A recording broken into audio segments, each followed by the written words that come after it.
I had been sent to Azure Peak to negotiate peace with the man I had been raised to kill, and together we discovered the truth that would make our own masters murder us both. It happened in the Archive of Neutral Winds, a stone tower built halfway between our territories where the air smelled of old paper and stale incense. I was standing 3 paces from Shen Lian of the Scarlet Flame Hall, close enough to see the scar that bisected his left eyebrow, a mark I had been taught to aim for since I was 12, when my fingers brushed against the hollow space behind the 3rd shelf. The wood panel gave way with a sigh, revealing a cedar box that had not been touched in 3 generations. Shen Lian moved first. He was always quicker to suspicion, bred in a sect that valued aggression over patience. His hand shot past my shoulder, not to strike, but to steady the box as I pulled it free. Our eyes met. In the dim lantern light, his pupils were blown wide, black swallowing the amber, and I realized he was breathing as hard as I was, though we had not exchanged a single blow. Inside lay a ledger, bound in human skin dried to parchment, and a jade seal cracked down the center. "This is the original treaty," I whispered, my voice sounding strange in the dusty silence. "The one they said was burned?" Shen Lian's finger traced the signature at the bottom. "Your grandmaster's hand, and mine. Sworn brothers, sharing cultivation resources. There was no betrayal, no stolen artifact that started the feud. There was only murder," I said. The truth settled in my stomach like a stone. Our sects were not ancient enemies defending honor. They were 2 old men who had killed their sworn brothers to seize power, then fabricated a grievance to justify the bloodshed. 3 generations of disciples had died for a lie, and now we, 2 junior envoys who were supposed to sign a ceremonial truce, held the proof that would destroy them both.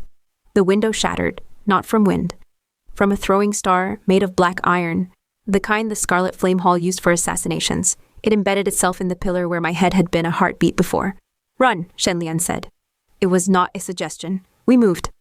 Not as enemies, not yet as allies, but as 2 people who understood that the window had been broken by someone who wanted the ledger to disappear. Along with anyone who had read it, I grabbed the box. He grabbed my wrist. Together we surged toward the secondary stairwell, the one I had memorized from the maps but had not thought I would need. Behind us, the archive door thundered open. I heard voices I recognized. Elder Feng of my Cold Mountain sect, who had taught me the cloud-piercing sword stance, and Master Hong of the Scarlet Flame Hall, who had once beheaded a man for showing disrespect. They were not speaking. They were hunting. We burst onto the eastern balcony. The mountain air hit my face, cold and thin, carrying the scent of pine and impending rain. Below us, the 1,000 steps of Azure Peak wound down into mist. Above us, the roof tiles scraped as someone took position to cut off our retreat. "They sent our own teachers," I said. My voice cracked. I had expected political maneuvering, poison in the teacups, perhaps an ambush by rival sects. I had not expected the elders to come personally to silence us. "They sent killers," Shen Lian corrected. He drew his blade. The steel sang, a high, clear note that made my teeth ache. "Can you fight?" I drew mine in answer. The frostbite sword, pale as winter moonlight, felt suddenly heavy in my hand. I had trained since childhood to use this weapon against the Scarlet Flame Hall. Now I stood shoulder to shoulder with one of them, watching Elder Feng emerge onto the balcony with his killing intent, bare and naked. "You have been deceived, child," Elder Feng said to me. He did not look at Shen Lian. His eyes were fixed on the box in my arms, and there was something frantic there, something afraid. "Give me the ledger. The Scarlet Flame Dog has clouded your mind. This is sect business." "Is it?" Shen Lian asked. His tone was conversational, almost lazy, but I could feel the heat radiating from his skin, the hallmark of his sect's internal energy, burning bright. "Because Master Hong just tried to put the star through my skull, and I've been your envoy for 3 days. Seems like the deception is older than either of us." Master Hong climbed over the roof edge. He was a heavy man, built like a temple bell, and he carried the executioner's blade, a weapon that had supposedly killed 17 Cold Mountain disciples in the last war. He looked at Shen Lian with disappointment that cut deeper than anger. "You are the best of the younger generation," Master Hong said. "Now you stand with the enemy." "I stand with the truth," Shen Lian said. "They came at us together. It was the first time I fought not for victory, but for survival against my own." Elder Feng's sword was a silver blur, the cloud-piercing stance executed with a mastery that made my own technique look like a child's scrawl. I parried, and the force of the blow shuddered down my arm, numbing my fingers. He struck again, aiming for the box, for my heart, for the ledger that threatened his legacy. I fell back, my heels hitting the balcony railing. 1,000 feet of empty air yawned behind me. Shen Lian intercepted Master Hong's descending blade. The clash of fire and iron lit the dusk with sparks. He was strong, stronger than I had been told, but Master Hong was a wall of muscle and 30 years of killing experience. The executioner's blade pressed down, inch by inch, toward Shen Lian's shoulder. I could let him die. The thought was bright and sharp as a needle. If Shen Lian fell, I might be able to reason with Elder Feng. I might survive to bring the ledger back, to find another way. Instead, I spun. Frostbite sliced in a horizontal arc, not at Elder Feng, but at the stone lantern beside him. The masonry cracked. The lantern toppled, spilling oil and fire across the elder's robes. He cursed, flinching back, and in that heartbeat of distraction, I kicked off the railing and brought my elbow down hard on Master Hong's wrist.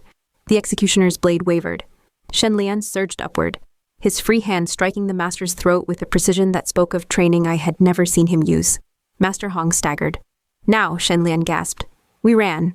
Not down the mountain, too slow, too exposed, but up, scaling the treacherous roof tiles toward the peak where the winds were too fierce for comfort but too strong for pursuit.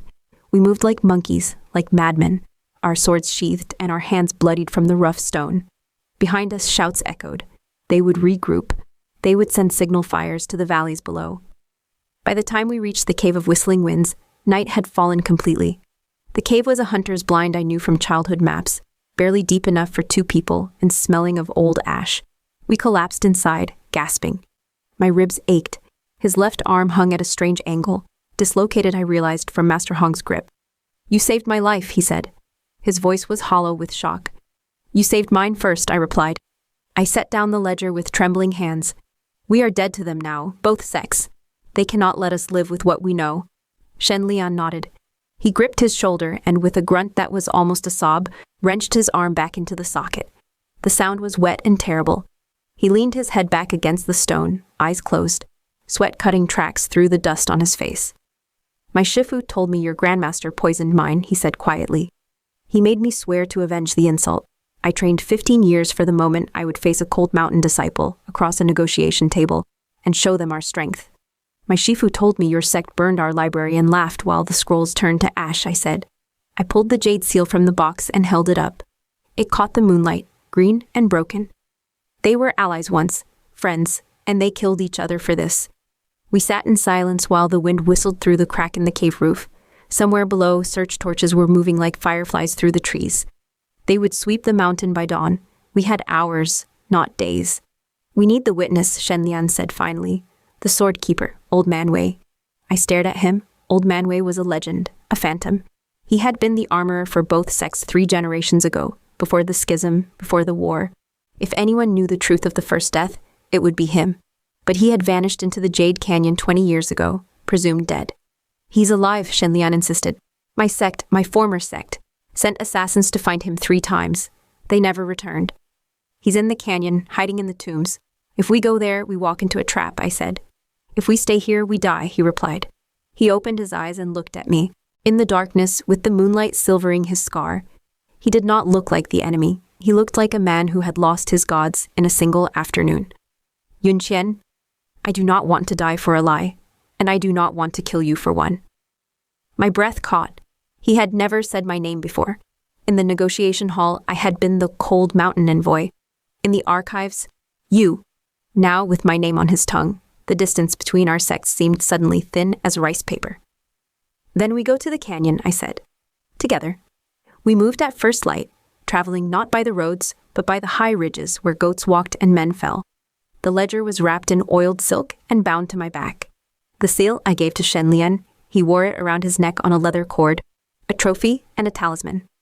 By noon of the second day, we were being hunted in earnest.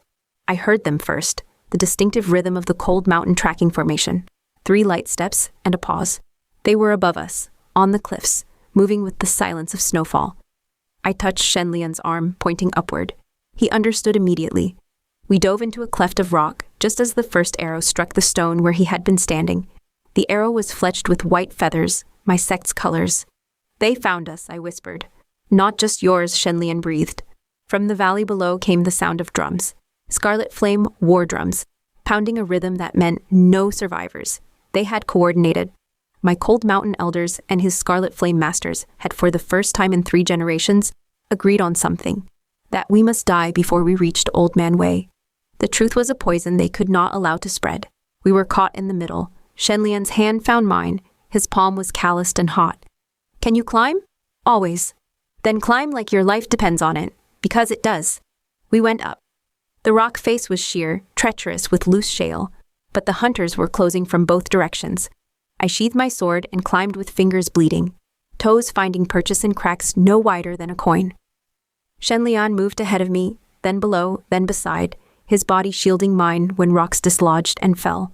An arrow grazed my calf, a hot line of pain, and he caught my waist, holding me to the stone until the trembling passed. Keep moving, he said. Don't look down. I looked down. Scarlet Flame archers were setting up position. Cold mountain swordsmen were rappelling down the cliffs above us, their white robes stark against the gray stone. We were fish in a barrel, and the water was draining fast. Faster, I gasped. We reached a ledge, a thin shelf of granite jutting from the cliff face. There was nowhere else to go. The ledge ended in a sheer drop. Above, the hunters descended. Below, the archers took aim. Shen Lian drew his sword. I drew mine. We stood back to back, our shadows merging into one strange shape against the stone. If this is the end, he said, I'm glad it is not at your hand. It is not the end, I said. The first swordsman dropped onto the ledge, Elder Feng's personal guard, a woman named Zhou, who had once given me sweets during the spring festival. Her face was stone. She did not recognize me, or she chose not to. Yun Qian, she said, surrender the ledger. You will be granted a clean death.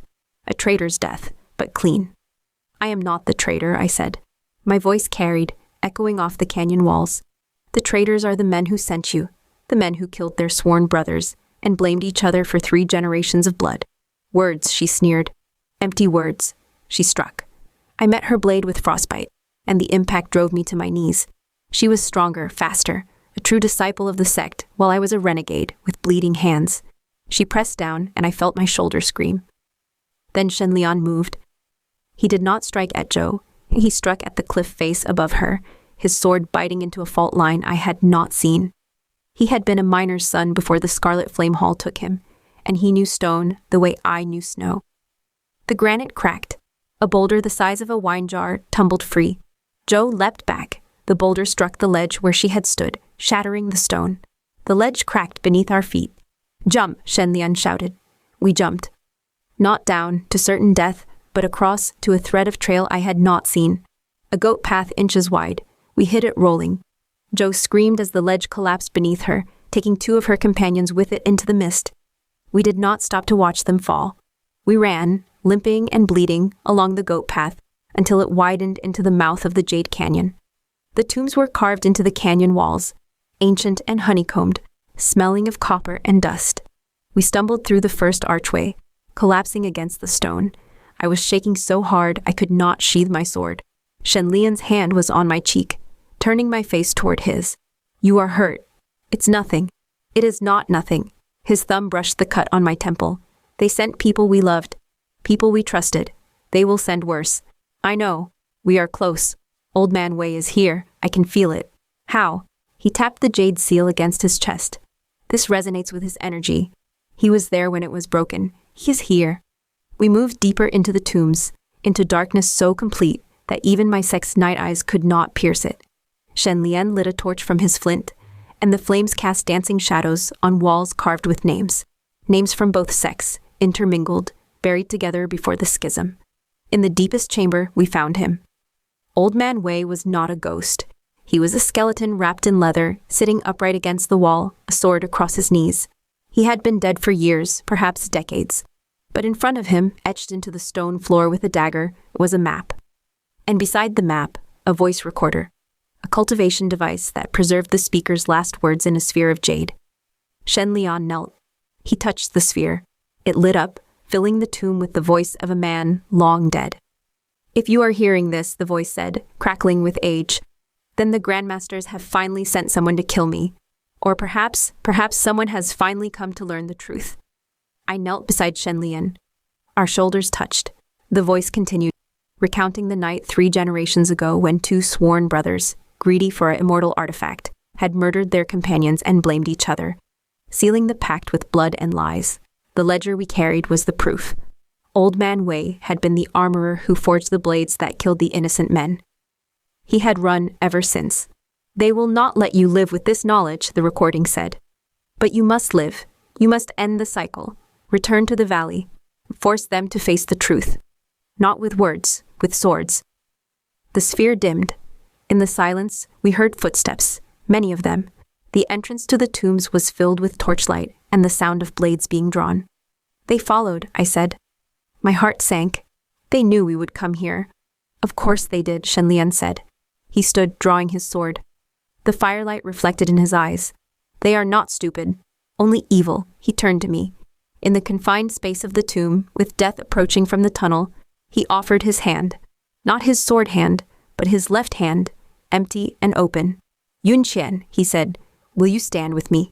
Not as Cold Mountain and Scarlet Flame, not as enemies, but as the only two people in the world who know the truth. I took his hand.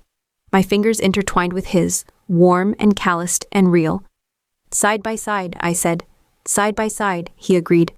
We walked out of the tomb together. The canyon was filled with warriors, not just Elder Feng and Master Hong, but the elite envoys of both sects, the White Guard and the Crimson Shadows, the assassins and executioners reserved for the most dangerous threats. They stood in ranks, blocking every exit, their combined killing intent pressing down like a physical weight. Elder Feng stepped forward. His robes were torn from the mountain fall, his dignity ragged. He looked at the box in my hand, at the seal around Shen Lian's neck, and his face twisted with something like grief. You found Wei, he said. It was not a question. We found the truth, Shen Lian said. His voice rang clear in the canyon air. The original treaty, the record of your crime, 3 generations of war built on a murder you committed. Give it to me, Elder Feng said. He extended his hand, trembling. Give it to me, and I will ensure you die quickly. Both of you. I will make it painless, I swear on my cultivation. And if we refuse, I asked. Master Hong laughed, a harsh barking sound. Then we take it from your corpses. And we tell the sects that the Scarlet Flame Dog and the Cold Mountain Bitch killed each other in a lover's quarrel. A tragic end to a foolish peace talk. They raised their blades, 50 swords, maybe 60, gleaming in the sun. We had 2. Shen Lian squeezed my hand once, then let go. We stepped apart, drawing our swords in unison. The sound of steel leaving scabbards was like a song. You think 2 junior disciples can defeat us? Elder Feng asked. He sounded genuinely curious. No, I said. I raised Frostbite. The blade caught the light and held it, cold and bright. But we can make you kill us in front of witnesses. We can make you strike down the envoys of peace with the truth on our lips. And when you do, the lie dies with us. You think anyone will believe you? Master Hong sneered. They will believe this, Shen Lian said. He reached into his robe and pulled out the jade recorder sphere. With a flick of his thumb, he activated it. Old Man Wei's voice echoed across the canyon, loud and undeniable, recounting the murder, the conspiracy, the blood that had watered the roots of the feud. The envoys froze. I saw the doubt bloom in the eyes of the White Guard, saw the Crimson Shadows exchange glances. These were not the grandmasters' generation. They were our generation, raised on stories of honor and vengeance, and they were hearing that their entire world was built on fratricide. Kill them, Elder Feng screamed, his composure shattering. Kill them now, he lunged. I met him, frostbite against his cloud-piercing sword, the clash shaking my bones. He was a master, and I was exhausted. Wounded, young, he drove me back, step by step, his face purple with rage and fear. Shen Lian engaged Master Hong. The Scarlet Flame techniques roared against the iron bone style, fire against stone, and the canyon filled with the sound of their battle like thunder trapped in a jar. But they were only 2 men. The other envoys hesitated, caught between their orders and the voice that still rang out across the stone, confessing to sins that broke the code they lived by. I fell. Elder Feng's blade sliced my shoulder, and I went down hard on the rock. He raised his sword for the killing blow, his eyes mad with desperation. For the sect, he screamed. No, a voice said. Shen Lian was there. He had broken away from Master Hong, leaving a trail of blood from a wound in his side, and he interposed himself between me and the blade. His sword came up, not in the Scarlet Flame style, but in a move I recognized, the Cold Mountain defensive stance, the one I had used 1,000 times in practice. He had learned it, watching me. In the days we had run together, he had learned my style.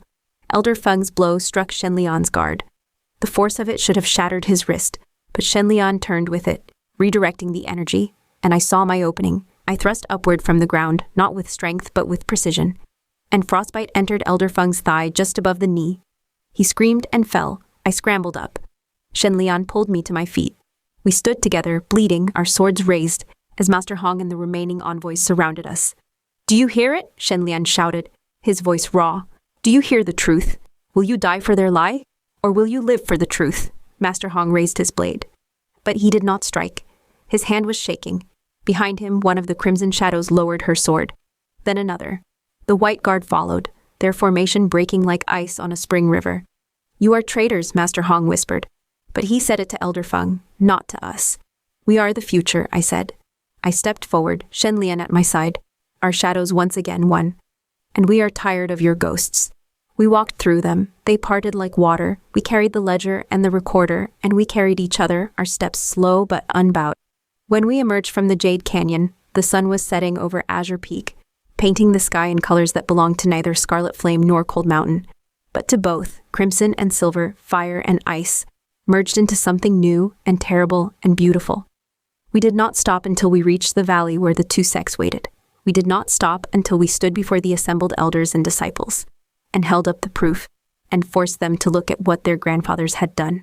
And when they tried to turn away, tried to retreat into the comfort of the lie, we drew our swords, not to attack, but to stand guard over the truth. Side by side, two blades crossed before the door of the future. The peace was not given. It was won. At the point of two swords held steady by two hands that had learned to trust each other more than the hatred they had been fed. Shen Lian turned to me in the silence that followed, in the moment when the first tentative cheers began to rise from the younger disciples, and he smiled. It was a small thing, tired and bloodied, but it was real. "Yun Qian," he said, "shall we negotiate the terms of our alliance?" I sheathed Frostbite and took his hand, feeling the warmth of his palm against mine, steady as a heartbeat. "We already have," I said. "Now we begin."